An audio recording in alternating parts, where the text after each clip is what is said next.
তুই আমারে নিলি কে? ওই বেটা এখন তো টাইম শেষ, এখন আমি এই বেটা আমার দে, আমার আরো একদিন আছে। তোর এই কয়েক ঘন্টা সময় আছে, তুই সবাইতে মাপ টাপ চাই তাড়াতাড়ি ভাগ। এটা কোনোভাবেই সম্ভব না, আমি 1 মিনিট আগেও যাইতে পারবো না। ভাই আপনি আমারে মারতে পারলেন? আমি 1টা বছর আপনার পাশে ছিলাম, আপনি আমারে কেমনে মারলেন? তোর মারবো না কি করবো? তুই থাকা অবস্থায় আমাকে জীবনটা ধ্বংস হয়ে গেছে গা। কেন ভাই, আমি আপনার কি ক্ষতি করলাম? তুই কি ক্ষতি করছিস তুই জানোস না?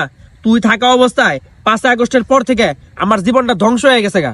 আমি একটা চা খাওয়ার কথা কইয়া আগে 10 লাখ টাকা খাইতে পারতাম, একটা জমি রেজিস্ট্রি করতে গেলে আমি 50 লাখ টাকা খাইতে পারতাম। অন্যান্য আকাম কোকামের কথা তো বাদই দিলাম, একটা সরকারি চাকরি যদি কাউরে দেই, মিষ্টি খাওয়ার জন্য তার কাছ থেকে আমি 10 লাখ টাকা নিতাম।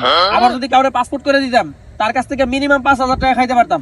তোর কারণে আমি এখন কোনো ধরনের কোনো চাঁদাবাজি করতে পারি না। 5 আগস্টের আগে আমি বড় বড় ফ্যাক্টরি থেকে বড় বড় জান মারতে পারতাম। তোর কারণে আমি এগুলা কিচ্ছু করতে পারতাছি না। তোরে আমার রায় হালাপ কি?